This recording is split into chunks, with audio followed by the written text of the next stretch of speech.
प्रसंग की ओर चलती हूँ। तो पहला सुख किसका सुख? स्वास्थ्य, शरीर का सुख। अगर हम जितने यहाँ बैठे हैं ना, अगर इन सब का चेकअप किया जाए तो हम में से मुश्किल से कुछ ही लोग स्वस्थ निकलेंगे। बाकी कोई कहाँ से रोगी, कोई कहाँ से रोगी, कोई कहाँ से रोगी, कोई कहाँ से रोगी। इसलिए राम सुखदास जी की पुस्तक में लिखा हुआ है, बोलो, पहला सुख निरोगी काया। निरोगी काया। जो आज कल युग में मिलना तो बहुत ही मुश्किल है, और जो थोड़ा बहुत मिल रहा था वो कोरोना काल ने चट कर दिया। जय राम जी की। तो स्वास्थ्य का सुख लगता आसान है, लेकिन मैं आपको बताऊं, जो स्वास्थ्य से अच्छे होते हैं ना, क्या दौड़ते हैं वो लोग। देखो तो 4-4 थैले उठाते हैं, लक्कड़ हजम, पत्थर हजम। हम लोग 2 रोटी खाते हैं, वो 8 खाते हैं। जयराम जी की। एक बार एक साधक हमारे साथ सुबह चलने वाला था, मैंने कहा भाई रात को हमारे यहाँ भोजन कर लेना। तो मैं 2 रोटी खाती हूँ, मैंने सोचा 3 खाएगा, तो मैंने 2 अपनी बनाई, 3 उसकी, 2 मेरे साथ बहन थी 7, और एक उसके साथ भाई था। तो मैंने कहा 3-3 6 और हम 4, 10 रोटी का मैंने आटा बांधा, सब्जी बनाई। वो जैसे खाने बैठा तो एक ही 10 खा गया। जयराम जी की। मैंने कहा खा रहा है? बोले हाँ खा रहा है। मैंने कहा मांग रहा है? बोले हाँ मांग रहा है। दो, मैंने कहा। तो तब मुझे पता चला था जीवन में पहली बार कि कोई 10 रोटी, मेरे जीवन में तब तक ये अनुभव नहीं था। फिर वो 8 दूसरे वाले ने खाए, और हम तो पका के ही थक गए। भाई बस हो गया, इतनी रोटी कोई खा सकता है। नजर नहीं लगा रही हूँ, पर अच्छी बात है, कोई इतना स्वस्थ है, उसकी जठराग्नि इतनी मजबूत है, तो वो खा के हजम करता है, तो ये सुख है उसके जीवन में। तो फिर वो काम भी 4 लोगों का करेगा, उसके कंधे भी उतने मजबूत होंगे। तो ये स्वास्थ्य का सुख है, शास्त्र में वर्णन है। फिर क्षमा चाहती हूँ, लेकिन ये सबको प्राप्त नहीं। बड़े बड़े संत महात्मा स्वास्थ्य से कई बार परेशान, चिंतित, पीड़ा पाई बड़ी। ठाकुर को तो ऐसी पीड़ा होती थी कि कई बार जब कंठ से खून आता था तो विवेकानंद और माता शारदा आंचल में ही उल्टी करवा लेते थे, क्योंकि ठाकुर यहाँ से वहां तक नहीं चल सकते थे। ऐसी ठाकुर को पीड़ा होती थी, बड़ा कष्ट। तो पहला सुख ये है। दूसरे सुख की ओर चलूं उससे पहले कहूंगी कि बापूजी की अनंत कृपा है साधक समाज पर, कि बापूजी का ऐसा कोई सत्संग नहीं होगा, बापूजी का ऐसा कोई प्रवचन न होगा जिसमें बापूजी ने स्वस्थ स्वास्थ्य की चाबी न फेंकी हो। हर सत्संग में, हर बापूजी के किसी न किसी वाणी में बापू ने एक स्वास्थ्य की चाबी फेंकी है। जयराम जी की।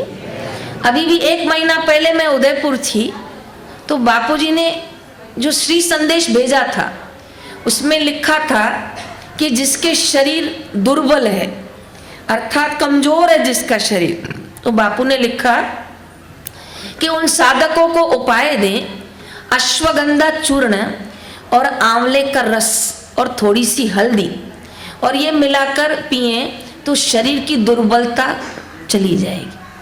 गुरुदेव ने कहा ये आजमाया हुआ प्रयोग है, छोटा है पर इससे फायदा पड़ेगा। आप अगर 20-22 साल, 15-20 साल बापू का पहले दर्शन याद करो तो बापू जी की आंखों के जो तारे थे थोड़े से आगे की ओर आ गए थे। तब बापू जी चिंतित थे कि ठीक कैसे होगा। लेकिन एक महात्मा थे, जूनागढ़ की ओर रहते थे, उन्होंने गुरुदेव को एक प्रयोग बताया कि अगर आप ये आंखों में डालेंगे तो आपके आंखों के जो तारे आगे की ओर जा रहे हैं वो मध्य में आ जाएंगे। और बापू ने उन संत की बात मानकर वो दवाई बनवाई, जिससे आंखें बापू की बिल्कुल ठीक हो गई।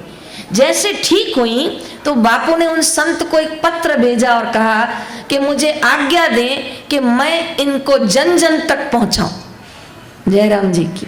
क्योंकि मेरे जैसे कितने लोग होंगे जिनको आंखों की नजर, आंखों की गर्मी, आंखों की परेशानी होगी। उन संत ने कहा बापूजी आपका बड़ा उपकार होगा जब ये आप समाज तक पहुंचा। बस उनका हाँ बोलना और बापूजी का नेत्र बिंदु घोषित करना। जयराम जी।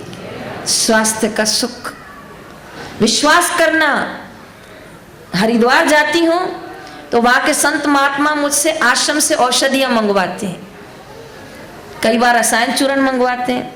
इस कोरोना काल में तुलसी अर्क तो कितना मंगवाया, गौ चंदन मंगवाया। और जब मैं लेके जाती हूँ शुल्क पूछते हैं तो मैं कई बार बोलती हूँ नहीं, ये मेरी सेवा रख लीजिए। लेकिन कई महात्मा कहते नहीं, हमारा नियम है, आपको लेना पड़ेगा। तो जो शुल्क होता है मैं बता देती हूँ। तो वो कहते हैं कि जिस दाम में बापूजी ने सब ये जो औषधियां हैं समाज को पहुंचाई है, ऐसे किसी और संत ने नहीं पहुंचा। तो बापूजी ने समाज को केवल ज्ञान का सुख नहीं दिया, लेकिन संसार का प्रथम सुख है, बोलिए, स्वास्थ्य का सुख। इसलिए बापूजी ने कहा स्वस्थ, सुखी और सम्मानित जीवन। तो पहला सुख बोलो तो निरोगी काया।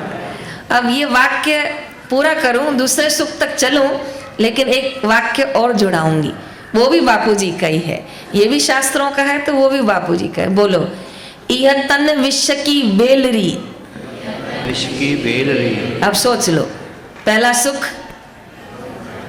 बोलो, पहला सुख, लेकिन फिर बुलवा रही हूं, यह तन विश्व की। अब देखो विश्व की बेल को कितना स्वस्थ रख सकते हो। यह तन विश्व की बेलरी, गुरु अमृत की खान, सिर दीजे सतगुरु मिले तो भी सस्ता जाए। ये तो ऐसा ही रहेगा।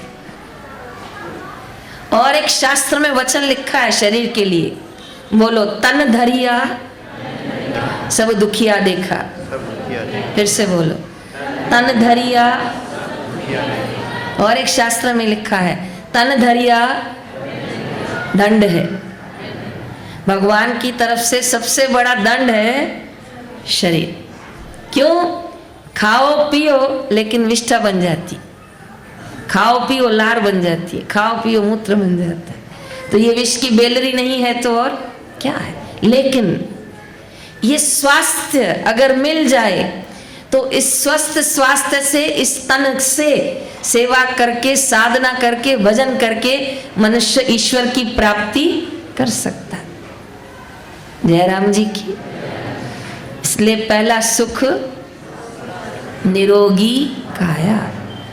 बंबई जैसी नगरी में जहाँ वड़ा पाव कॉमन है, पाव भाजी खाना कॉमन है, पिज़्ज़ा खाना कॉमन है, ड्रिंक पेप्सी कोला सब कॉमन है, ऐसे स्थान पर स्मरण करा के जाऊंगी कि पिछले 20 सालों से डॉक्टर हैरान है कि जितना कैंसर का परसेंटेज बढ़ा है उतना किसी और रोग का नहीं बढ़ा।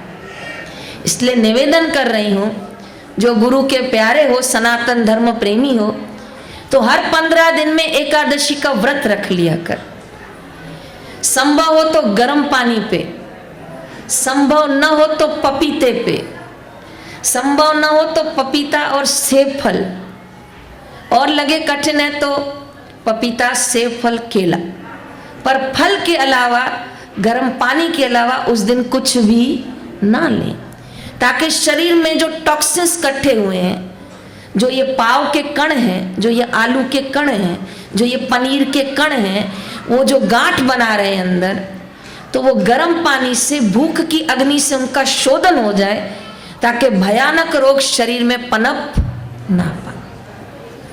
प्रणाम प्रणाम प्रणाम करती हूँ कि कोरोना काल में जहाँ लोग 3-3 लाख का बिल निकाल के घर वापस आ रहे थे, वहाँ कोई बापूजी के साधकों का पाला पड़ा भी तो उन्होंने हल्दी, तुलसी अर्क, गौजरण अर्क, प्राणायाम और उपवास करके ऐसे साधन इस्तेमाल किए जो उनको डॉक्टर तक जाना नहीं पड़ा, ठीक हो गए।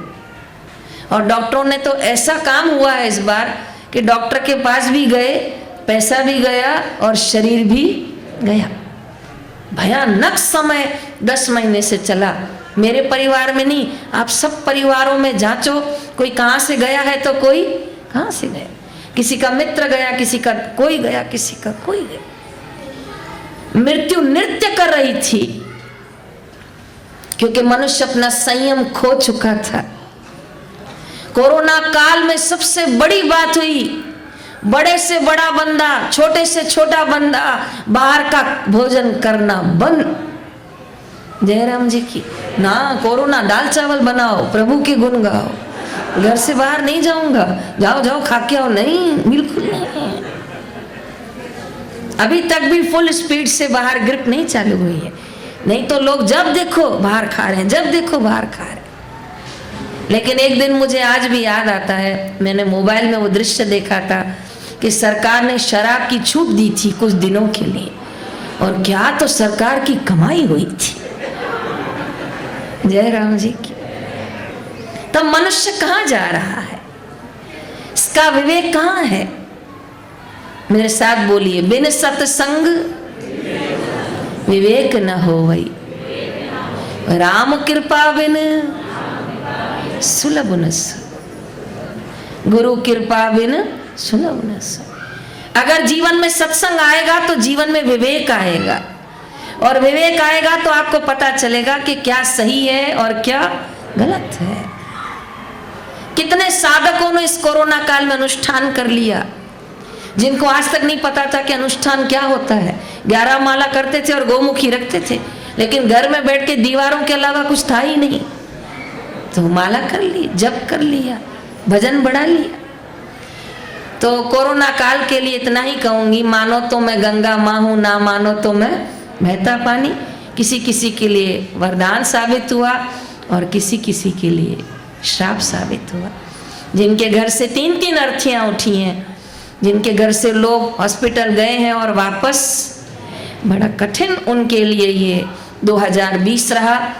तो आज 3 प्रकार के सुखों से आगे एक चौथे सुख तक ले जाऊंगी, लेकिन उस चौथे सुख तक पहुंचने के लिए पहले सुख का जो शास्त्रों में वर्णन है वो है शरीर का सुख, अर्थात स्वास्थ्य का सुख।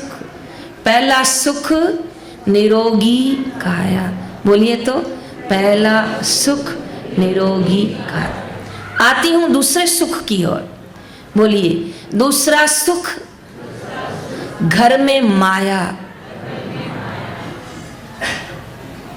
धन का सुख। क्षमा चाहती हूं, लेकिन फिर भी कहना पड़ेगा कि जीवन में धन सब कुछ नहीं है, पर जीवन में धन बहुत कुछ है। लेकिन धन आए तो खाली ध्यान रखना कि उसके जो आने का माध्यम है वो सही हो। जयराम जी की। दूसरा, जो धन जाए तो ध्यान रखना उसके जाने का माध्यम, बस, तो धन की कोई मना नहीं है। आने का माध्यम मेहनत हो, जयराम जी की। आने का माध्यम छल कपट ना हो, जाने का माध्यम सेवा हो, जाने का माध्यम सत्संग हो, जाने का माध्यम गरीब गुरबे की मदद हो, जाने का माध्यम शराब कबाब ना हो, कर्ज मर्ज ना हो, कोर्ट कचहरी ना हो, डॉक्टर ऑपरेशन, बाकी जाए कोई मना नहीं, कराइए भंडारा, पूनम है, क्यों नहीं। ठंड के दिन है, कंबल बांटे, राजस्थान में जाए पहाड़ियों पर। पूज्य बापू जी की आज्ञा से जनवरी के पहले हफ्ते में उदयपुर में भंडारा हुआ। क्या बताऊं, इस व्यासपीठ पे जब हम भंडारा करने गए तो सामान पहुंच नहीं पाया, क्योंकि ऐसे ऐसे बच्चे थे वहां जो वो वस्त्र धोते हैं तब तक वो निर्वस्त्र बैठते हैं, फिर बच्चे वस्त्र सूखते हैं तब पहनते हैं। हमको ऐसा पता नहीं था कि ऊपर जाएंगे तो ऐसी परिस्थिति, और पहाड़ियों पे उतरना चढ़ना था, तो जितना सामान था हमने खूब बांटा। 1300 से ऊपर हम कंबल लेकर गए थे, लेकिन ये नहीं पता था कि इस तरह गरीबी यहाँ है। कुछ संतरे हम गाड़ी में डाल के ले गए थे 400-500, तो जब तक सत्संग हो तब को भूख लगी थी, हमने संतरे दिए। अभी तो हमने संतरे दिए नहीं कि छिलके तो वहीं, उनको भूख लगी थी। बड़ी गरीबी का दृश्य देखा मैंने वहां। तब मैंने उस कठिन समय में मांगा कि हे गुरुदेव, साहिब से इतना मांगिए जो में 9 कोटि समाये, मैं भी भूखा ना रहूं और मेरे घर से साधु भी भूखा, भगवान सबको सुख की रोटी दे।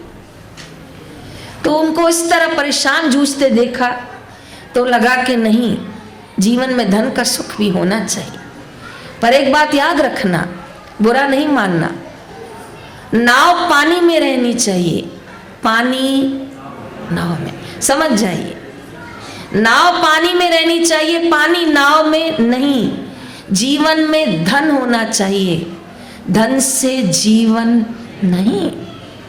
जिस क्षण आप धन को जीवन समझ लेंगे तब आप अपने आप को कुछ समझ लेंगे, और जब आप अपने आप को कुछ समझ लेंगे तो संत चाहते हैं कि तुम जो हो वो मिट जाओ, तभी तुम उस परम तत्व को पाओगे। कई बार मंदिर में लाइन रहती है और धनाढ़ी व्यक्ति जाता है और देखता है बहुत बड़ी लाइन है, तो पुजारी को 1000 रुपए की नोट भिजवाता है तो साइड वाला गेट तुरंत खुल जाता। जयराम जी की दुरुपयोग। दिल्ली में किसी के घर निवास था और अचानक से पहुंची तो माँ बेटे पर्स के ऊपर लड़ाई कर रहे थे। मेरे को देख के चुप हो गए, मैं भी आंखें नीचे कर लिया, मुझे भी नहीं पता था लड़ रहे होंगे। तो फिर उन्होंने कहा चलो चलो चलो बहन जी को नीचे छोड़ के आते हैं। तो नीचे छोड़ने आई तो माँ को थोड़ा लगेगा तो सही ना कि दीदी ने हमको लड़ते हुए देख लिया, और दोनों पर्स को खींच रहे थे इस तरह। तो फिर वो नीचे खुद ही प्रेम से बोली, बहन जी वो हमारी लड़ाई चल रही थी। मैंने कहा माँ बेटे में चलती रहती है। तो बोले बहन जी क्या करूँ, 60,000 मांग रहा था। तो मैंने कहा किस लिए? बोले रात को पार्टी है। तो मैंने कहा ये एक रात का खर्चा है उसका? तो कहा बहन जी एक रात का खर्चा है। तो मैं नहीं दे रही थी, वो कह रहा था दो। तो मैंने कहा आपके पर्स में 60,000 है? बोले हाँ ऐसे तो 1 लाख है। तो मैंने कहा फिर तो लड़ेगा, क्योंकि जो उनके घर में पैसा आया था वो गलत तरीके से आया था, तभी तो एक पर्स में 1 लाख था। तो फिर बच्चे को पता था इसके पास 1 लाख है, तो बोला था 60 दे, और वो नहीं दे रही थी तो लड़ाई हो रही थी। तो आया भी गलत तरीके से और संभालो, संवारो, रोको, आने का माध्यम सही करो तो उसे इस्तेमाल करने का माध्यम भी सही होगा। और बुरा नहीं मानना, चला भी गया ना तो तुमको कोई दुख नहीं होगा। सोचोगे आया था तो मैंने सदुपयोग किया, मैंने उसका दुरुपयोग नहीं किया। बाकी कई लोग कहते हैं शराब में नशा है, कई लोग कहते हैं भांग में नशा है, लेकिन मैं कहती हूं धन में नशा है। जयराम जी की धन आएगा तो आपकी शर्ट ब्रांडेड हो जाएगी, धन आएगा तो आपका चप्पल मेट्रो से आएगा। जयराम जी की धन आएगा तो आपका मोबाइल 50,000 का हो जाएगा। फिर आपकी चाल देखो। और अगर मध्यम स्थिति है फिर आपकी चाल देखो। तो माता लक्ष्मी को प्रार्थना करना कि माँ 2 निवेदन है कि एक तो आना तो प्रभु के संग आना, और दूसरी आना तो हाथी पर गज पर विराजमान होके आना, उल्लू पर विराजमान होके मत आना। बाकी धन का सुख तो मैं आपको क्या बताऊं, मेरे भाग्य में तो मध्यम वर्गीय परिवार से हूँ जन्मी पल्ली, लेकिन कभी कभी सत्संग करते करते भ्रमण करते आ जाते हैं कुछ प्रसंग। वो एक बार हमको मेरठ से आगे मोदी नगर है, नाम सुना होगा, पहले आता है, तो वहाँ उन्होंने मोदी फार्म हाउस में हमको निवास दिया था। 2 दिन का सत्संग था। तो रात को मैं पलंग पे देखा कैसे सोऊं, तो मैंने अपनी चादर बिछाई पलंग पे कि पता नहीं किसका पलंग है, कौन सोता है। और इतने बड़े बड़े घर थे कि घूम घूम के हैरान हो रहे थे। तो पलंग पे चादर बिछाई तो एक बटन मेरे हाथ से दब गया तो बटन दबने के कारण वो पलंग गोल घूमने लग गए। तो मुझे लगा भाई नीचे कोई भूत प्रेत तो नहीं है। तो वो धीरे धीरे आवाज भी हो रहा था, लाइट भी चमक रही थी और बटन वो पलंग पूरा। तो मुझे लगा बंद कैसे होगा, जब वापस जाऊंगी तभी होगा। तो घूम के आया तब मैंने उसको बंद किया। तो ऐसे तो वहाँ पलंग रखे थे। सुबह स्नान घर में गई तो एक नल नहीं था, तो समझ में ही नहीं आ रहा था, बहुत दिमाग लड़ाया कि ऐसा कैसा स्नान घर बनाया होगा। फिर उनके किसी श्रवण को बुलाई, मैंने कहा भैया नल कहाँ है? बोले मैडम यहाँ नल नहीं लगते हैं। तो मैंने कहा फिर नहाएंगे कैसे? बोले जकूसी। तो मैंने कहा क्या है? तो फिर एक सिस्टम लगा था वहाँ, बोले इसके अंदर जाओ, ये बटन दबाओ, 10 दिशा से पानी आएगा और आपको केवल खड़े रहना है। तो कहा यहाँ बाल्टी और टबलर हम बाल्टी से नहाने वाले लोग हैं। ऐसा विचित्र घर था कि सुविधा तो क्या बोलूं मैं आपको, मुझे दुविधा हो गई थी। और रसोई घर में गई तो 10 किलो दूध, मैंने कहा इतना सारा दूध, 5-5 किलो के 2 तपेले, मैंने कहा इतना दूध। बोले साहब का ऑर्डर है, आश्रम से दीदी आई है, 5 किलो दूध रखो। मैंने कहा मैं 500 ग्राम पीऊं वो भी बहुत हो जाएगा, इसका क्या करना है? बोले आप नहीं पियेंगे, हम कल पी लेंगे, आप चिंता नहीं करो, आप जितना लो। 12 नौकर थे, आराम से पी जाएंगे। तो कहा मैडम हमारे साहब तो दूध से नहाते हैं, कहां धन का और छोर नहीं है। आप देखो जयपुर, उदयपुर, जहां जो शादियां होती है पैलेस में 3-3 करोड़, जयराम जी की, आप लोग पता नहीं कितने सुखी हो जाओ, लेकिन उड़ाते हैं। लेकिन धन अति आ जाता है तो मति बिगड़ जाती है, अपना काम करना भूल जाते हैं। वो कई लोग तो ऐसे, उनके स्नान की बाल्टी भी उनके नौकर उठाते हैं, उनके कपड़े, उनका ब्रश, पेस्ट लगा के भी उनके नौकर रखते हैं। तो मैंने कहा भगवान चले ना, उसका हाथ तो हाथ भी दूसरे का लगाए। ऐसा क्या जीवन जीना है? जयराम जी की अनंत अनंत प्रणाम करती हूँ दादू दीन दयाल के चरणों में। कबीरदास जी से आगे गंगा की सीढ़ियां धो रहे थे। राजा को पता चला दादू दीन दयाल समर्थ हैं, दर्शन करने गए और दादू दीन दयाल सीढ़ी धो रहे तो कह रहे हैं बुड्ढे, दादू दीन दयाल कहाँ रहते हैं? सामने। कब मिलेंगे? थोड़ी देर में मिलेंगे। ये बुड्ढे ऊपर देख के जवाब तो दे, जी राजन यहीं मिलेंगे, ऊपर ही मिलेंगे।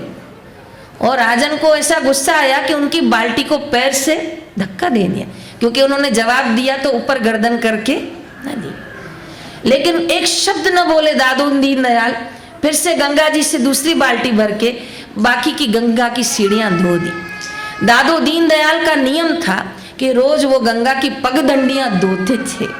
जयराम जी की कभी गंगा जी जाया करो, किसी के मैले कुचले कपड़े गंगा जी में आए उठा के किनारे किया करो, ये गंगा मैया की सेवा है। कोई गंगा मैया में थूके तो उसको वहीं रोका करो कि अपनी माँ की गोद में कहाँ थूक रहा है। कोई अपने अंदर के कपड़े उसमें डुबोए तो उसको रोका करो। कोई चप्पल लेके आए तो उसको बोला करो। जयराम जी की मैं एक दिन गंगा किनारे माला कर रही थी, मेरी आंखें बंद थी। एक महात्मा आए और गंगा का आचमन करके स्नान कर रहे थे, और मैंने जब देखा तो मुझे बोलते हैं जय आशाराम बापू। तो मैं चुप हो गई और मैंने पूछा कि आपको किसने कहा मैं आशाराम बापू की शिष्या हूँ? मेरे माथे पे लिखा है? तो कहा नहीं। मैंने कहा आपने फिर कैसे बोला जय आशाराम बापू? कहा ये आसन और ये माला। जयराम जी की मैंने कहा ये तो है। तो कहा ये पूरे भारत में आशाराम बापू की पहचान है कि उन्होंने अपने शिष्यों को सिखाया है कि एक क्षण भी व्यर्थ करना नहीं है। वो गंगा पे आके भजन करते हैं, हम पहचान जाते हैं कि बापू के चेले हैं सब। और बापू ने ही अपने शिष्यों को सिखाया है कि गंगा का मान करें और गंगा पे आए तो अपने समय भजन में सार्थक करें, क्योंकि गंगा किनारे भजन करने से 100 गुना फल मिलता है। तुलसी वन में बैठ के जप करने से 1000 गुना फल मिलता है। गौशाला में 1,00,000 गुना फल मिलता है। जयराम जी की। और घर में मंदिर बनाए तो ध्यान रखें, उसमें सूर्य की किरणें आए, उसमें हवा आए। कई लोग 3 दीवारें मंदिर की बंद रखते हैं, दिया जलाते बस इतनी ही रोशनी। कृपया मंदिर इस तरह न बनाएं। इस तरह मंदिर बनाएं कि सुबह प्राणायाम कर सकें, सूर्य की उभरती किरणें आए, ताकि स्वास्थ्य का निर्माण हो सके। जयराम जी की। तो पूरा करती हूँ। पहला सुख बोलो निरोगी काया। दूसरा सुख घर में प्यारा सा प्रसंग सुना के पाठ करवाती हूँ। मंगलवार की संध्या है। एक राजा थे, वो 82 साल के हो गए। उनको कोई पात्र नहीं मिल रहा था जिनको वो राजपाट दे सके। बहुत परेशान थे, बहुत, क्योंकि सुबह रात उनको समय पे आना पड़ता था और समय से सब काम करने पड़ते थे। जयराम जी की। एक दिन एक महात्मा, उनको प्रयागराज कुंभ जाना था। उन्होंने अपने शिष्य को कहा जाओ राजा से कुछ सिक्के ले आओ। गुरुवर कितने लाऊं? इतने ले आओ कि पूरे कुंभ में हमारे आश्रम में जो भी महात्मा आए वो भूखा प्यासा ना जाए। कहा गुरुदेव 25 सिक्कों से काम हो जाएगा?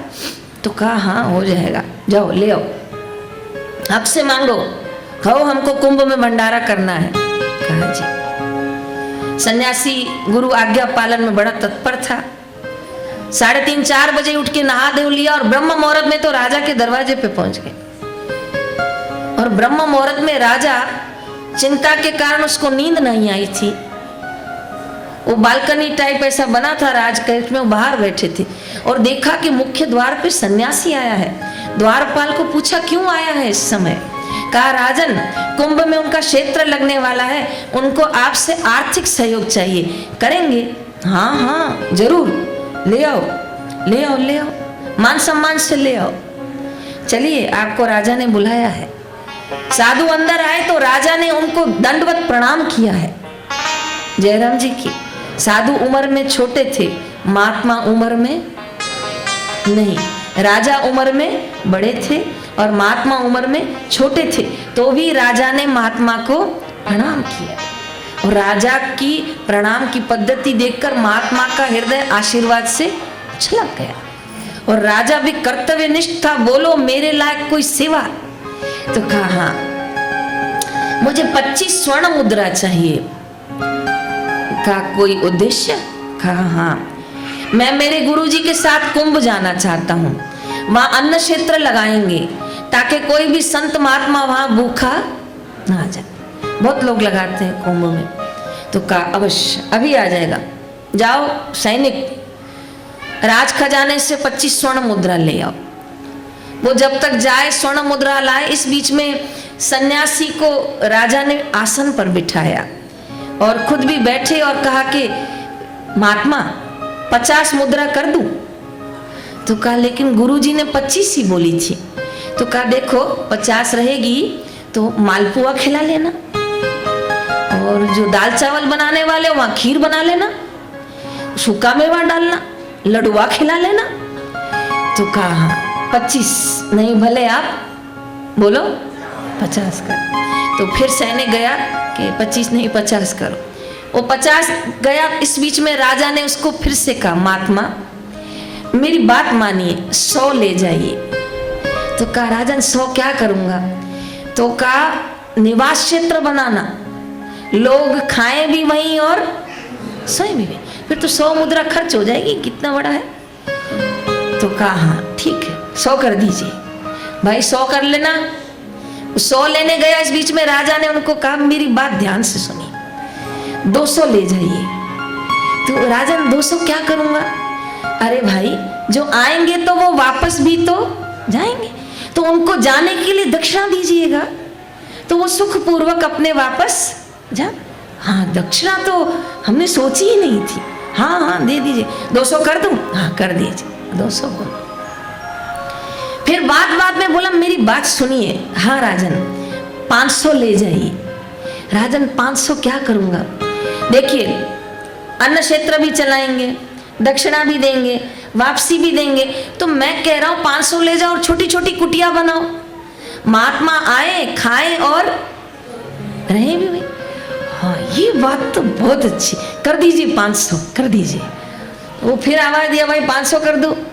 अब राजा को लगा बिल्कुल ठीक हो रहा है, तो मेरी बात मानिए। बोले हाँ राजन क्या मानो? 1000 ले जाइए। राजन गुरुजी डांटेंगे, उनको संग्रह करना पसंद? बोलो। कई लोग कपट खोलो तो साड़ियां गिरती हैं और जब देने का नाम लो तो बोलते हैं जिसमें छेद है वो दे दो। जयराम जी की। एक बहन को स्वेटर नहीं आ रहा था, वो पहन के देख रही थी, पहन नहीं थी तो बटन खुल रहा था। तो बेटी बड़ी अच्छी थी, उसकी बाल संस्कार में जाती थी। बेटी ने कहा माँ आपको आ नहीं रहा, आपका स्वास्थ्य बढ़ गया है, इसको किसी को दे दो। तो कहा दे तो दूं पर 2000 का है। जयराम जी की। तो कहा माँ फिर पहन लो। तो कहा पहनो तो सही पर बटन नहीं आ रहा। तो कहा माँ क्या करोगी? तो कहा 2 साल बाद पतली हो जाऊंगी फिर पहनूंगी। तो माँ 2 साल में इसको कीड़ा लग गया तो पूरा स्वेटर ही खराब हो जाए, तो माँ दे दो। तो कहा दे तो दूं, पर गांधी का नोट घूम रहा था उसके आगे, तो पहन लो। तो कहा पहना भी नहीं जा रहा। तो उनकी बेटी मेरे तक बात लेके आई कि बहन जी मेरी मम्मी को कहो या तो पहन ले या तो किसी को, बिल्कुल वाजिब बात है, या तो धन का इस्तेमाल करो, सदुपयोग करो, या तो किसी को झूठ मूठी बोलो, दे दो, सच में बोलो, या तो इस्तेमाल करो या तो दे दो। तो फिर वो आई तो मैंने कहा बहन जी बेटी बिल्कुल सही बोल रही, या तो पहनो या तो, कहा दिया भी नहीं जा रहा और पहना भी नहीं जा रहा। इसको कहते हैं रोग, इसको कहते हैं न दिया जाए न पहना जाए, न खाना है न खिलाना है, फंसे यहां, चढ़ गया समझ लो धन का रोग। जयराम जी की कथा पूरी करती हूँ, बहुत सुंदर कथा है। 1000 तक बात पहुंची, 2000 तक पहुंची, राजा बोलता जाए, सन्यासी मानता जाए।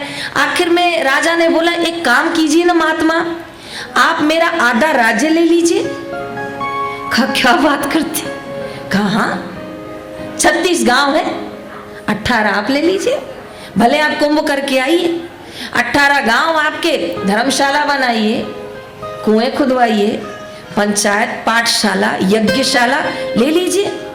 कहा सच में, कहा बिल्कुल। कहा फिर तो मैं अपने गुरुजी को जल्दी बताऊंगा कि राजा मुझे आधा राज्य दे रहा है, इतना खुश। तो इतने में राजा ने इसके कंधे पे हाथ रखा, आधा क्यों, बोलो बोलो, पूरा ही ले लीजिए। कहा क्या बात करते हैं राजन, मैं राजा, हाँ हाँ अभी आप हाँ कहो खाली, फिर गुरुजी को बता देना बाद में, क्या हो गया गुरुजी तो हैं। नहीं नहीं, गुरुजी का नियम है कि करने से पहले उनसे पूछना पड़ता है, करने के बाद गुरुजी को नहीं, कपट है, नहीं नहीं मेरे गुरुजी नाराज हो जाएंगे, हमारे को आज्ञा है कार्य करने से पहले गुरुजी से बोलो, उसको आज्ञा कहते हैं, करने के बाद बताना आज्ञा नहीं होती। देखो अच्छा ही तो कर रहे हो, गुरुजी कितने खुश होंगे, इतनी धर्मशालाएं खुल जाएंगी, इतनी पाठशाला खुल जाएंगी। अरे गुरुजी राजी राजी हो जाएंगे, कहेगा मैंने 25 सिक्के लेने भेजा और तो तू पूरा, तो अरे खुश हो जाएंगे तेरे गुरु। कहा ठीक है राजन करो तैयारी। ओहो राजा तो क्या बैंड बजवाया, मिल गया मुझे पद अधिकारी, मिल गया मिल गया। इतने में तो ये बेचारा बैठा ही था, सन्यास के कपड़े थे, इतने में दर्जी आया, कहा हाथ ऊपर कीजिए। कहा क्या हुआ, कहा राजा के कपड़े सिलेंगे। कहा क्यों, तो कहा इसमें राज नहीं होगा, कपड़े बनेंगे नए। इतने में नाई आया, उनके बाल काटने लगा, इतने में उनको कोई अंगूठी पहनाने लग गया, इतने में कोई उनको तिलक करवाने लगा, कोई उनको दूध मलाई के कुएं में ले जाने लगा। वो बोला ये सब हो क्या रहा है, बोले राजा बनने वाले आप। और दोपहर तक तो उनको पूछने भी लग गए कि पीछे वाले गांव में 350 गाय है, उसको कहाँ रखनी है। बोले कहाँ रखनी है क्या पता, बोला आपको कल उत्तर देना पड़ेगा क्योंकि राजा तो आपको राजमहल दे रहे हैं।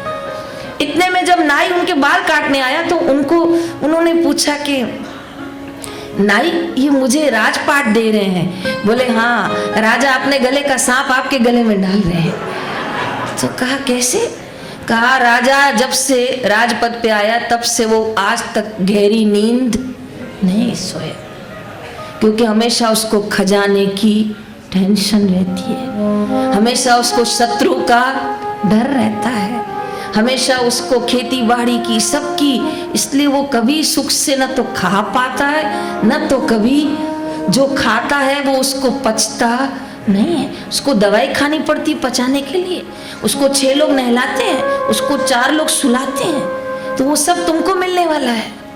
तब उसको समझ में आ गया, तो उसने राजा को बोला मैं अभी आ रहा हूं अपने गुरुजी को प्रणाम करके। और वो प्रणाम करके गया तो लौट के ही नहीं आया। जयराम जी की जितना ऊंट पे बैठोगे उतना तो बोलो, जोर से बोलो, हिलोगे। कोई सोचेगा मैं ऊंट पे बैठूं और मैं, तो ऐसा हो ही नहीं सकता। कोई धन का सुख ले और बोले कि मेरे में अहंकार नहीं आए, ऐसा हो ही, क्योंकि ये भी नशा है। इसलिए साहिब से इतना मांगिए, जामे 9 कोटि समाए, मैं भी भूखा ना रहूं, मेरे घर से साधु भी भूखा ना जाए। तो पहला सुख बोलिए स्वास्थ्य का, दूसरा सुख, 2 सुख और बताऊंगी। मंगलवार श्री हनुमान चालीसा का पाठ करेंगे, 2 ना, तेजी से बांटे पीछे तक, मिलना तो बहुत ही मुश्किल है, और जो थोड़ा बहुत मिल रहा था वो कोरोना काल ने चट कर दिया। जय राम जी की। स्वास्थ्य का सुख लगता आसान है, लेकिन मैं आपको बताऊं, जो स्वास्थ्य से अच्छे होते हैं ना, क्या दौड़ते हैं वो लोग। देखो तो 4-4 थैले उठाते हैं, लक्कड़ हजम, पत्थर हजम। हम लोग 2 रोटी खाते हैं, वो 8 खाते हैं। जय राम जी की। एक बार एक साधक हमारे साथ सुबह चलने वाला था, मैंने कहा भाई रात को हमारे यहाँ भोजन कर लेना। तो मैं 2 रोटी खाती हूँ, मैंने सोचा 3 खाएगा, तो मैंने 2 अपनी बनाई, 3 उसकी, 2 मेरे साथ बहन थी 7, और एक उसके साथ भाई था। तो मैंने कहा 3-3 6 और हम 4, 10 रोटी का मैंने आटा बांधा, सब्जी बनाई। वो जैसे खाने बैठा तो एक ही 10 खा गया। जय राम जी की। मैंने कहा खा रहा है? बोले हाँ खा रहा है। मैंने कहा मांग रहा है? बोले हाँ मांग रहा है, दो। मैंने कहा, तो तब मुझे पता चला था जीवन में पहली बार कि कोई 10 रोटी, मेरे जीवन में तब तक ये अनुभव नहीं था। फिर वो 8 दूसरे वाले ने खाए, और हम तो पका के ही थक गए, भाई बस हो गया, इतनी रोटी कोई खा सकता है। नजर नहीं लगा रही हूँ, पर अच्छी बात है, कोई इतना स्वस्थ है, उसकी जठराग्नि इतनी मजबूत है, तो वो खा के हजम करता है, तो ये सुख है उसके जीवन में। तो फिर वो काम भी 4 लोगों का करेगा, उसके कंधे भी उतने मजबूत होंगे। तो ये स्वास्थ्य का सुख है, शास्त्र में वर्णन है। फिर क्षमा चाहती हूँ, लेकिन ये सबको प्राप्त नहीं। बड़े बड़े संत महात्मा स्वास्थ्य से कई बार परेशान, चिंतित, पीड़ा पाई बड़ी।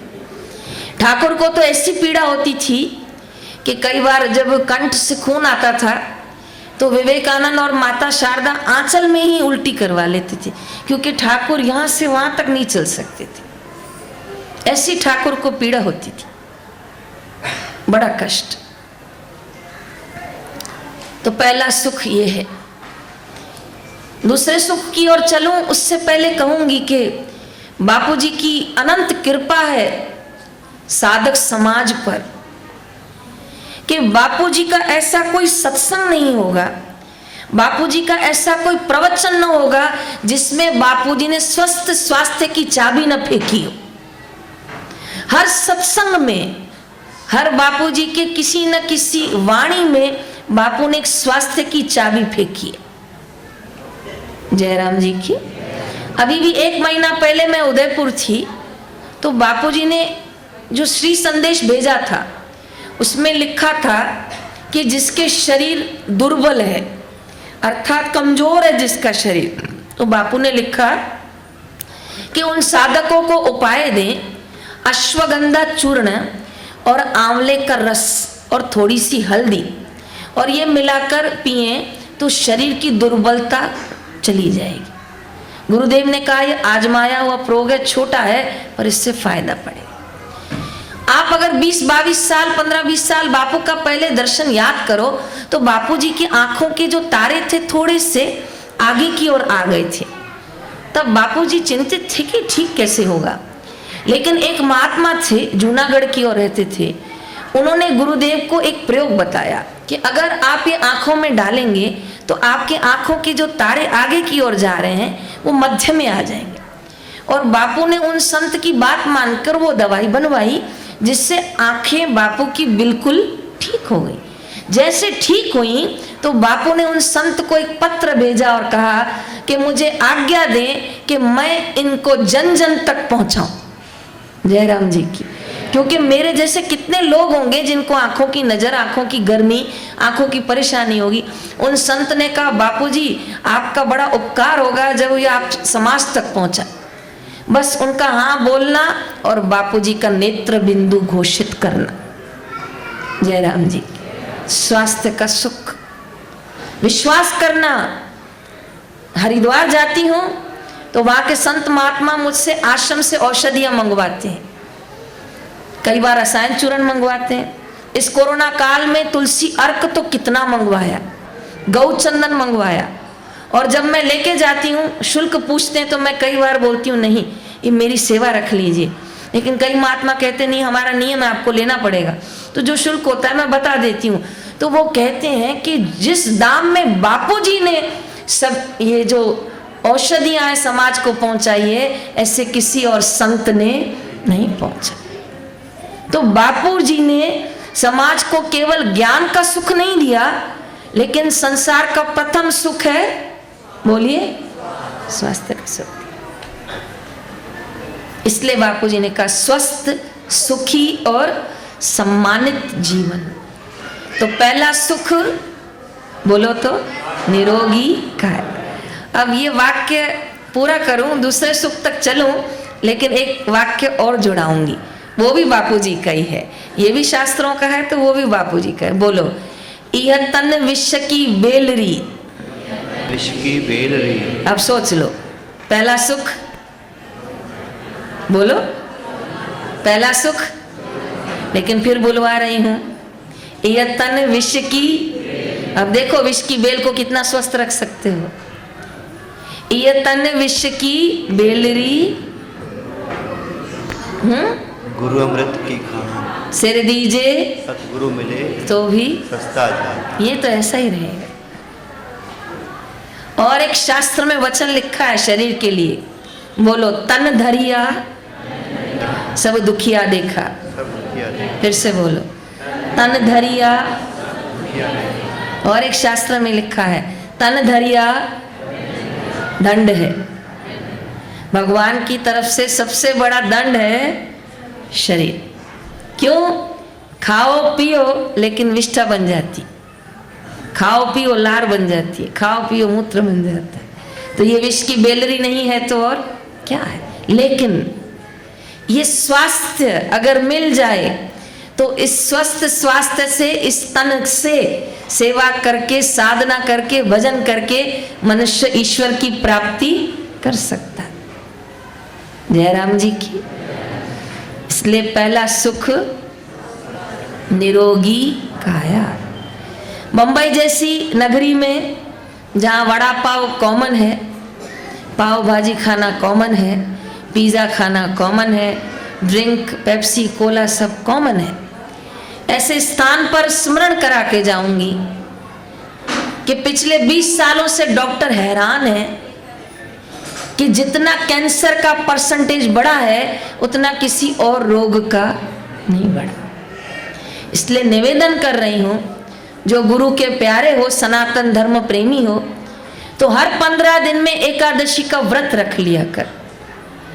संभव हो तो गर्म पानी पे, संभव न हो तो पपीते पे, संभव न हो तो पपीता और सेब फल, और लगे कठिन है तो पपीता सेब फल केला, पर फल के अलावा, गर्म पानी के अलावा उस दिन कुछ भी ना लें, ताकि शरीर में जो टॉक्सिन्स इकट्ठे हुए हैं, जो ये पाव के कण हैं, जो ये आलू के कण हैं, जो ये पनीर के कण हैं, वो जो गांठ बना रहे हैं अंदर, तो वो गर्म पानी से, भूख की अग्नि से उनका शोधन हो जाए, ताकि भयानक रोग शरीर में पनप ना पाए।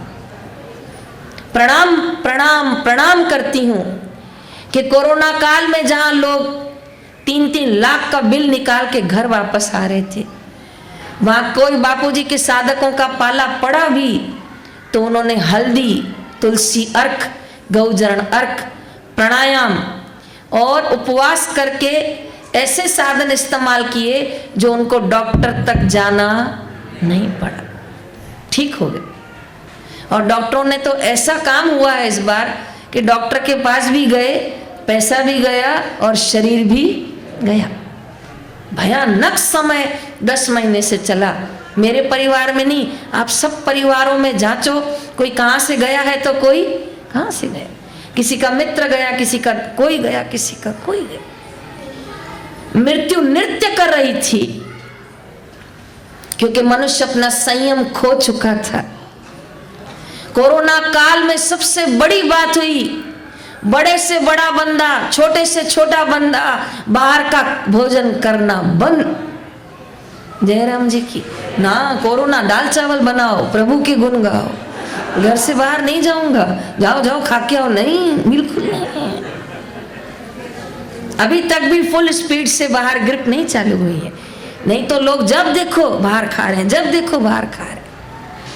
लेकिन एक दिन मुझे आज भी याद आता है, मैंने मोबाइल में वो दृश्य देखा था कि सरकार ने शराब की छूट दी थी कुछ दिनों के लिए, और क्या तो सरकार की कमाई हुई थी। जय राम जी की। तब मनुष्य कहां जा रहा है, इसका विवेक कहां है? मेरे साथ बोलिए, बिन सत्संग विवेक न होवई, राम कृपा बिन सुलभ न सो, गुरु कृपा बिन सुलभ न सो। अगर जीवन में सत्संग आएगा तो जीवन में विवेक आएगा, और विवेक आएगा तो आपको पता चलेगा कि क्या सही है और क्या गलत है। कितने साधकों ने इस कोरोना काल में अनुष्ठान कर लिया, जिनको आज तक नहीं पता था कि अनुष्ठान क्या होता है। 11 माला करते थे और गौमुखी रखते थे, लेकिन घर में बैठ के दीवारों के अलावा कुछ था ही नहीं, तो माला कर ली, जप कर लिया, भजन बढ़ा लिया। तो कोरोना काल के लिए इतना ही कहूंगी, मानो तो मैं गंगा माँ हूं, ना मानो तो मैं बहता पानी। किसी किसी के लिए वरदान साबित हुआ और किसी किसी के लिए श्राप साबित हुआ। जिनके घर से 3-3 अर्थियां उठी हैं, जिनके घर से लोग हॉस्पिटल गए हैं और वापस, बड़ा कठिन उनके लिए ये 2020 रहा। तो आज 3 प्रकार के सुखों से आगे एक चौथे सुख तक ले जाऊंगी, लेकिन उस चौथे सुख तक पहुंचने के लिए पहले सुख का जो शास्त्रों में वर्णन है वो है शरीर का सुख, अर्थात स्वास्थ्य का सुख। पहला सुख निरोगी काया, बोलिए तो, पहला सुख निरोगी काया। आती हूं दूसरे सुख की ओर, बोलिए, दूसरा सुख घर में माया, धन का सुख। क्षमा चाहती हूं, लेकिन फिर भी कहना पड़ेगा कि जीवन में धन सब कुछ नहीं है, पर जीवन में धन बहुत कुछ है। लेकिन धन आए तो खाली ध्यान रखना कि उसके जो आने का माध्यम है वो सही हो। जयराम जी की। दूसरा, जो धन जाए तो ध्यान रखना उसके जाने का माध्यम, बस, तो धन की कोई मना नहीं है। आने का माध्यम मेहनत हो, जयराम जी की। आने का माध्यम छल कपट ना हो, जाने का माध्यम सेवा हो, जाने का माध्यम सत्संग हो, जाने का माध्यम गरीब गुरबे की मदद हो, जाने का माध्यम शराब कबाब ना हो, कर्ज मर्ज ना हो, कोर्ट कचहरी ना हो, डॉक्टर ऑपरेशन, बाकी जाए कोई मना नहीं, कराइए भंडारा, पूनम है, क्यों नहीं। ठंड के दिन है, कंबल बांटे, राजस्थान में जाए पहाड़ियों पर। पूज्य बापू जी की आज्ञा से जनवरी के पहले हफ्ते में उदयपुर में भंडारा हुआ। क्या बताऊं, इस व्यासपीठ पे जब हम भंडारा करने गए तो सामान पहुंच नहीं पाया, क्योंकि ऐसे ऐसे बच्चे थे वहां जो वो वस्त्र धोते हैं तब तक वो निर्वस्त्र बैठते हैं, फिर बच्चे वस्त्र सूखते हैं तब पहनते। हमको ऐसा पता नहीं था कि ऊपर जाएंगे तो ऐसी परिस्थिति, और पहाड़ियों पे उतरना चढ़ना था, तो जितना सामान था हमने खूब बांटा। 1300 से ऊपर हम कंबल लेकर गए थे, लेकिन ये नहीं पता था कि इस तरह गरीबी यहाँ है। कुछ संतरे हम गाड़ी में डाल के ले गए थे 400-500, तो जब तक सत्संग हो तब को भूख लगी थी, हमने संतरे दिए। अभी तो हमने संतरे दिए नहीं कि छिलके तो वहीं, उनको भूख लगी थी। बड़ी गरीबी का दृश्य देखा मैंने वहां। तब मैंने उस कठिन समय में मांगा कि हे गुरुदेव, साहिब से इतना मांगिए जो में 9 कोटि समाए, मैं भी भूखा ना रहूं और मेरे घर से साधु भी भूखा, भगवान सबको सुख की रोटी दे। तो उनको इस तरह परेशान जूझते देखा तो लगा कि नहीं, जीवन में धन का सुख भी होना चाहिए। पर एक बात याद रखना, बुरा नहीं मानना, नाव पानी में रहनी चाहिए, पानी नाव में, समझ जाइए। नाव पानी में रहनी चाहिए, पानी नाव में नहीं। जीवन में धन होना चाहिए, धन से जीवन नहीं। जिस क्षण आप धन को जीवन समझ लेंगे तब आप अपने आप को कुछ समझ लेंगे, और जब आप अपने आप को कुछ समझ लेंगे तो संत चाहते हैं कि तुम जो हो वो मिट जाओ, तभी तुम उस परम तत्व को पाओगे। कई बार मंदिर में लाइन रहती है और धनाढ़ी व्यक्ति जाता है और देखता है बहुत बड़ी लाइन है, तो पुजारी को 1000 रुपए की नोट भिजवाता है तो साइड वाला गेट तुरंत खुल जाता। जयराम जी की दुरुपयोग। दिल्ली में किसी के घर निवास था और अचानक से पहुंची तो माँ बेटे पर्स के ऊपर लड़ाई कर रहे थे। मेरे को देख के चुप हो गए, मैं भी आंखें नीचे कर लिया, मुझे भी नहीं पता था लड़ रहे होंगे। तो फिर उन्होंने कहा चलो चलो चलो बहन जी को नीचे छोड़ के आते हैं। तो नीचे छोड़ने आई तो माँ को थोड़ा लगेगा तो सही ना कि दीदी ने हमको लड़ते हुए देख लिया, और दोनों पर्स को खींच रहे थे इस तरह। तो फिर वो नीचे खुद ही प्रेम से बोली, बहन जी वो हमारी लड़ाई चल रही थी। मैंने कहा माँ बेटे में चलती रहती है। तो बोले बहन जी क्या करूँ, 60,000 मांग रहा था। तो मैंने कहा किस लिए? बोले रात को पार्टी है। तो मैंने कहा ये एक रात का खर्चा है उसका? तो कहा बहन जी एक रात का खर्चा है। तो मैं नहीं दे रही थी, वो कह रहा था दो। तो मैंने कहा आपके पर्स में 60,000 है? बोले हाँ ऐसे तो 1 लाख है। तो मैंने कहा फिर तो लड़ेगा, क्योंकि जो उनके घर में पैसा आया था वो गलत तरीके से आया था, तभी तो एक पर्स में 1 लाख था। तो फिर बच्चे को पता था इसके पास 1 लाख है, तो बोला था 60 दे, और वो नहीं दे रही थी तो लड़ाई हो रही थी। तो आया भी गलत तरीके से और जा भी गलत। संभालो, संवारो, रोको, आने का माध्यम सही करो तो उसे इस्तेमाल करने का माध्यम भी सही होगा। और बुरा नहीं मानना, चला भी गया ना तो तुमको कोई दुख नहीं होगा। सोचोगे आया था तो मैंने सदुपयोग किया, मैंने उसका दुरुपयोग नहीं किया। बाकी कई लोग कहते हैं शराब में नशा है, कई लोग कहते हैं भांग में नशा है, लेकिन मैं कहती हूं धन में नशा है। जयराम जी की धन आएगा तो आपकी शर्ट ब्रांडेड हो जाएगी, धन आएगा तो आपका चप्पल मेट्रो से आएगा। जयराम जी की धन आएगा तो आपका मोबाइल 50,000 का हो जाएगा। फिर आपकी चाल देखो। और अगर मध्यम स्थिति है फिर आपकी चाल देखो।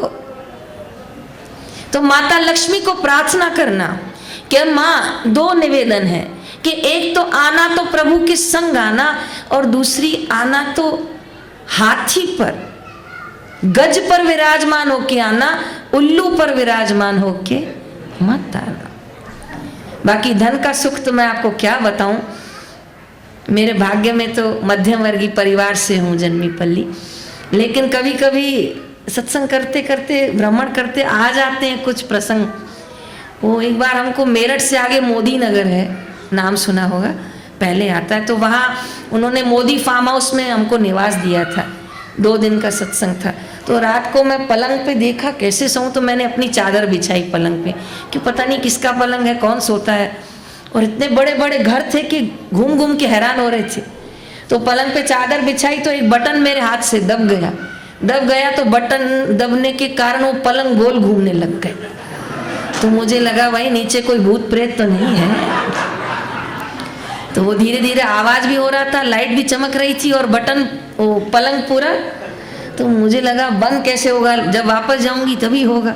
तो घूम के आया तब मैंने उसको बंद किया। तो ऐसे तो वहाँ पलंग रखे थे। सुबह स्नान घर में गई तो एक नल नहीं था, तो समझ में ही नहीं आ रहा था, बहुत दिमाग लड़ाया कि ऐसा कैसा स्नान घर बनाया होगा। फिर उनके किसी श्रवण को बुलाई, मैंने कहा भैया नल कहाँ है? बोले मैडम यहाँ नल नहीं लगते हैं। तो मैंने कहा फिर नहाएंगे कैसे? बोले जकूसी। तो मैंने कहा क्या है? तो फिर एक सिस्टम लगा था वहाँ, बोले इसके अंदर जाओ, ये बटन दबाओ, 10 दिशा से पानी आएगा और आपको केवल खड़े रहना है। तो कहा यहाँ बाल्टी और टबलर, हम बाल्टी से नहाने वाले लोग हैं। ऐसा विचित्र घर था कि सुविधा तो क्या बोलूं मैं आपको, मुझे दुविधा हो गई थी। और रसोई घर में गई तो 10 किलो दूध, मैंने कहा इतना सारा दूध, 5-5 किलो के 2 तपेले, मैंने कहा इतना दूध।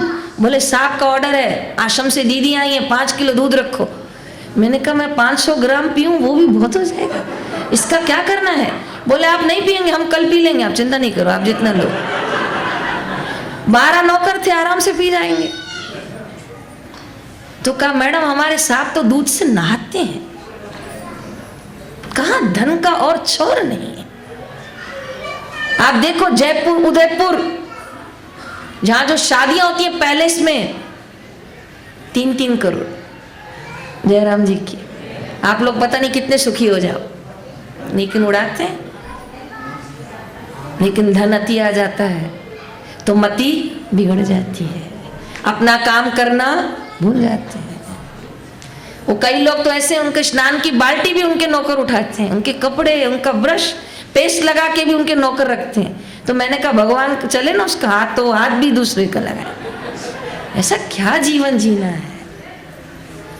जयराम जी की अनंत अनंत प्रणाम करती हूँ दादू दीन दयाल के चरणों में। कबीरदास जी से आगे गंगा की सीढ़ियां धो रहे थे, राजा को पता चला दादू दीन दयाल समर्थ हैं, दर्शन करने गए और दादू दीन दयाल सीढ़ी धो रहे तो कह रहे हैं बुड्ढे, दादू दीन दयाल कहाँ रहते हैं? सामने। कब मिलेंगे? थोड़ी देर में मिलेंगे।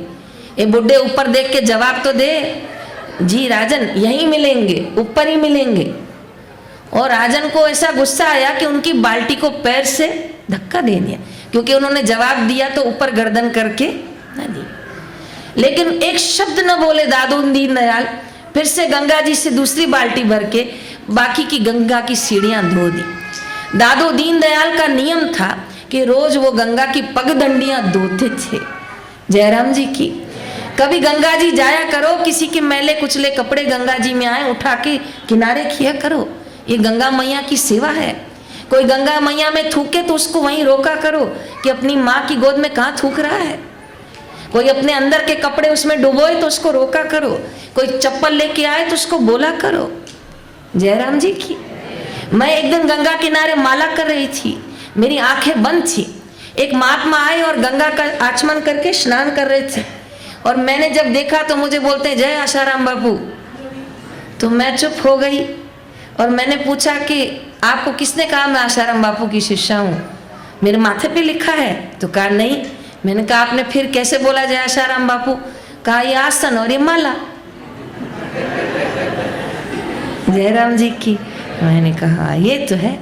तो कहा ये पूरे भारत में आशाराम बापू की पहचान है कि उन्होंने अपने शिष्यों को सिखाया है कि एक क्षण भी व्यर्थ करना नहीं है। वो गंगा पे आके भजन करते हैं, हम पहचान जाते हैं कि बापू के चेले हैं सब। और बापू ने ही अपने शिष्यों को सिखाया है कि गंगा का मान करें और गंगा पे आए तो अपने समय भजन में सार्थक करें, क्योंकि गंगा किनारे भजन करने से 100 गुना फल मिलता है, तुलसी वन में बैठ के जप करने से 1000 गुना फल मिलता है, गौशाला में 1,00,000 गुना फल मिलता है। जयराम जी की। और घर में मंदिर बनाए तो ध्यान रखें उसमें सूर्य की किरणें आए, उसमें हवा आए। कई लोग 3 दीवारें मंदिर की बंद रखते हैं, दिया जलाते बस इतनी ही रोशनी। कृपया मंदिर इस तरह ना बनाएं, इस तरह मंदिर बनाएं कि सुबह प्राणायाम कर सकें, सूर्य की उभरती किरणें आए ताकि स्वास्थ्य का निर्माण हो सके। जयराम जी की। तो पूरा करती हूँ। पहला सुख बोलो निरोगी काया, दूसरा सुख घर में प्यारा सा प्रसंग सुना के पाठ करवाती हूँ। मंगलवार की संध्या है। एक राजा थे, वो 82 साल के हो गए, उनको कोई पात्र नहीं मिल रहा था जिनको वो राजपाठ दे सकें। बहुत परेशान थे, बहुत, क्योंकि सुबह रात उनको समय पे आना पड़ता था और समय से सब काम करने पड़ते थे। जयराम जी की। एक दिन एक महात्मा, उनको प्रयागराज कुंभ जाना था, उन्होंने अपने शिष्य को कहा जाओ राजा से कुछ सिक्के ले आओ। गुरुवर कितने लाऊं? इतने ले आओ कि पूरे कुंभ में हमारे आश्रम में जो भी महात्मा आए वो भूखा प्यासा ना जाए। कहा गुरुदेव 25 सिक्कों से काम हो जाएगा? तो कहा हाँ हो जाएगा, जाओ ले आओ, हक से मांगो, कहो हमको कुंभ में भंडारा करना है। कहा जी। सन्यासी गुरु आज्ञा पालन में बड़ा तत्पर था। 3:30-4 बजे उठ के नहा धो लिया और ब्रह्म मुहूर्त में तो राजा के दरवाजे पे पहुंच गए। और ब्रह्म मुहूर्त में राजा चिंता के कारण उसको नींद नहीं आई थी। वो बालकनी टाइप ऐसा बना था राजकैट में, वो बाहर बैठे थे और देखा कि मुख्य द्वार पे सन्यासी आया है। द्वारपाल को पूछा क्यों आया है इस समय? कहा राजन कुंभ में उनका क्षेत्र लगने वाला है, उनको आपसे आर्थिक सहयोग चाहिए, करेंगे? हाँ हाँ जरूर, ले आओ ले आओ ले आओ, मान सम्मान से ले आओ। चलिए आपको राजा ने बुलाया है। साधु अंदर आए तो राजा ने उनको दंडवत प्रणाम किया है। जयराम जी की। साधु उम्र में छोटे थे, महात्मा उम्र में नहीं, राजा उम्र में बड़े थे और महात्मा उम्र में छोटे थे, तो भी राजा ने महात्मा को प्रणाम किया। और राजा की प्रणाम की पद्धति देखकर महात्मा का हृदय आशीर्वाद से छलक गया। और राजा भी कर्तव्यनिष्ठ था, बोलो मेरे लायक कोई सेवा? तो कहा हाँ मुझे 25 स्वर्ण मुद्रा चाहिए। कहा कोई उद्देश्य? कहा हाँ मैं मेरे गुरुजी के साथ कुंभ जाना चाहता हूँ, वहां अन्न क्षेत्र लगाएंगे ताकि कोई भी संत महात्मा वहां भूखा ना जाए। बहुत लोग लगाते हैं कुंभ में। तो कहा अवश्य अभी आ जाएगा, जाओ सैनिक राज खजाने से 25 स्वर्ण मुद्रा ले आओ। वो जब तक जाए स्वर्ण मुद्रा लाए, इस बीच में सन्यासी को राजा ने आसन पर बिठाया और खुद भी बैठे और कहा कि महात्मा 50 मुद्रा कर दूं? तो कहा लेकिन गुरुजी ने 25 ही बोली थी। तो कहा देखो 50 रहेगी तो मालपुआ खिला लेना, और जो दाल चावल बनाने वाले वहां खीर बना लेना, सूखा मेवा डालना, लडुआ खिला लेना। तो कहा हाँ 25 नहीं, भले आप बोलो 50 कर। तो फिर सैनिक गया कि 25 नहीं 50 करो। वो 50 गया। इस बीच में राजा ने उसको फिर से कहा महात्मा मेरी बात मानिए, 100 ले जाइए। तो कहा राजन 100 क्या करूंगा? तो कहा निवास क्षेत्र बनाना, लोग खाएं भी वहीं और सोए भी वहीं, फिर तो 100 मुद्रा खर्च हो जाएगी, कितना बड़ा है। तो कहा हाँ ठीक है 100 कर दीजिए। भाई 100 कर लेना। 100 लेने गया, इस बीच में राजा ने उनको कहा मेरी बात ध्यान से सुनिए, 200 ले जाइए। तो राजन 200 क्या करूंगा? अरे भाई जो आएंगे तो वो वापस भी तो जाएंगे, तो उनको जाने के लिए दक्षिणा दीजिएगा, तो वो सुख पूर्वक अपने वापस जा। हाँ दक्षिणा तो हमने सोची ही नहीं थी।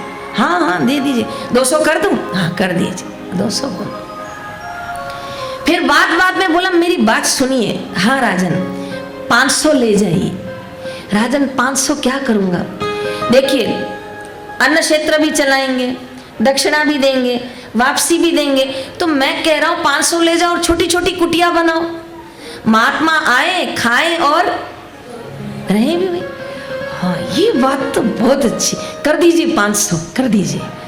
वो फिर आवाज दिया भाई 500 कर दो। अब राजा को लगा बिल्कुल ठीक हो रहा है, तो मेरी बात मानिए। बोले हाँ राजन क्या मानूं? 1000 ले जाइए। राजन गुरुजी डांटेंगे, उनको संग्रह करना पसंद? बोलो। कई लोग कपट खोलो तो साड़ियां गिरती हैं, और जब देने का नाम लो तो बोलते हैं जिसमें छेद है वो दे दो। जयराम जी की। एक बहन को स्वेटर नहीं आ रहा था, वो पहन के देख रही थी, पहन नहीं थी तो बटन खुल रहा था, तो बेटी बड़ी अच्छी थी, उसकी बाल संस्कार में जाती थी। बेटी ने कहा माँ आपको आ नहीं रहा, आपका स्वास्थ्य बढ़ गया है, इसको किसी को दे दो। तो कहा दे तो दूं पर 2000 का है। जयराम जी की। तो कहा माँ फिर पहन लो। तो कहा पहनूं तो सही पर बटन नहीं आ रहा। तो कहा माँ क्या करोगी? तो कहा 2 साल बाद पतली हो जाऊंगी फिर पहनूंगी। तो माँ 2 साल में इसको कीड़ा लग गया तो पूरा स्वेटर ही खराब हो जाए, तो माँ दे दो। तो कहा दे तो दूं पर गांधी का नोट घूम रहा था उसके आगे, तो पहन लो, तो कहा पहना भी नहीं जा रहा। तो उनकी बेटी मेरे तक बात लेके आई कि बहन जी मेरी मम्मी को कहो या तो पहन ले या तो किसी को, बिल्कुल वाजिब बात है, या तो धन का इस्तेमाल करो, सदुपयोग करो, या तो किसी को झूठ मूठी बोलो दे दो, सच में बोलो, या तो इस्तेमाल करो या तो दे दो। तो फिर वो आई तो मैंने कहा बहन जी बेटी बिल्कुल सही बोल रही, या तो पहनो या तो, कहा दिया भी नहीं जा रहा और पहना भी नहीं जा रहा। इसको कहते हैं रोग, इसको कहते हैं न दिया जाए न पहना जाए, न खाना है न खिलाना है, फंसे यहां, चढ़ गया समझ लो धन का रोग। जयराम जी की कथा पूरी करती हूँ, बहुत सुंदर कथा है। 1000 तक बात पहुंची, 2000 तक पहुंची, राजा बोलता जाए, सन्यासी मानता जाए। आखिर में राजा ने बोला एक काम कीजिए ना महात्मा, आप मेरा आधा राज्य ले लीजिए। कहा क्या बात करते, कहा हाँ 36 गांव है, 18 आप ले लीजिए, भले आप कुंभ करके आइए, 18 गांव आपके, धर्मशाला बनाइए, कुएं खुदवाइए, पंचायत, पाठशाला, यज्ञशाला ले लीजिए। कहा सच में, कहा बिल्कुल। कहा फिर तो मैं अपने गुरुजी को जल्दी बताऊंगा कि राजा मुझे आधा राज्य दे रहा है, इतना खुश। तो इतने में राजा ने उसके कंधे पे हाथ रखा, आधा क्यों, बोलो बोलो, पूरा ही ले लीजिए। कहा क्या बात करते हैं राजन, मैं राजा, हाँ हाँ अभी आप हाँ कहो खाली, फिर गुरुजी को बता देना बाद में, क्या हो गया गुरुजी तो हैं। नहीं नहीं, गुरुजी का नियम है कि करने से पहले उनसे पूछना पड़ता है, करने के बाद गुरुजी को, ये कपट है, नहीं नहीं मेरे गुरुजी नाराज हो जाएंगे, हमारे को आज्ञा है कार्य करने से पहले गुरुजी से बोलो, उसको आज्ञा कहते हैं, करने के बाद बताना आज्ञा नहीं होती। देखो अच्छा ही तो कर रहे हो, गुरुजी कितने खुश होंगे, इतनी धर्मशालाएं खुल जाएंगी, इतनी पाठशाला खुल जाएंगी। अरे गुरुजी राजी राजी हो जाएंगे, कहेगा मैंने 25 सिक्के लेने भेजा और तो तू पूरा, तो अरे खुश हो जाएंगे तेरे गुरु। कहा ठीक है राजन करो तैयारी। ओहो राजा तो क्या बैंड बजवाया, मिल गया मुझे पद अधिकारी, मिल गया मिल गया। इतने में तो ये बेचारा बैठा ही था, सन्यास के कपड़े थे, इतने में दर्जी आया, कहा हाथ ऊपर कीजिए। कहा क्या हुआ, कहा राजा के कपड़े सिलेंगे। कहा क्यों, तो कहा इसमें राज नहीं होगा, कपड़े बनेंगे नए। इतने में नाई आया, उनके बाल काटने लगा, इतने में उनको कोई अंगूठी पहनाने लग गया, इतने में कोई उनको तिलक करवाने लगा, कोई उनको दूध मलाई के कुएं में ले जाने लगा। वो बोला ये सब हो क्या रहा है, बोले राजा बनने वाले आप। और दोपहर तक तो उनको पूछने भी लग गए कि पीछे वाले गांव में 350 गाय है, उसको कहाँ रखनी है। बोले कहाँ रखनी है क्या पता, बोला आपको कल उत्तर देना पड़ेगा क्योंकि राजा तो आपको राजमहल दे रहे हैं। इतने में जब नाई उनके बाल काटने आया तो उन्होंने पूछा कि नाई ये मुझे राजपाट दे रहे हैं। बोले हाँ, राजा अपने गले का सांप आपके गले में डाल रहे हैं। तो कहा कैसे, कहा राजा जब से राजपद पे आया तब से वो आज तक गहरी नींद नहीं सोया, क्योंकि हमेशा उसको खजाने की टेंशन रहती है, हमेशा उसको शत्रु का डर रहता है, हमेशा उसको खेती बाड़ी की सबकी, इसलिए वो कभी सुख से न तो खा पाता है न तो कभी जो खाता है वो उसको पचता नहीं है। उसको दवाई खानी पड़ती पचाने के लिए, उसको 6 लोग नहलाते हैं, उसको 4 लोग सुलाते हैं, तो वो सब तुमको मिलने वाला है। तब उसको समझ में आ गया, तो उसने राजा को बोला मैं अभी आ रहा हूँ अपने गुरुजी को प्रणाम करके। और वो प्रणाम करके गया तो लौट के ही नहीं आया। जयराम जी की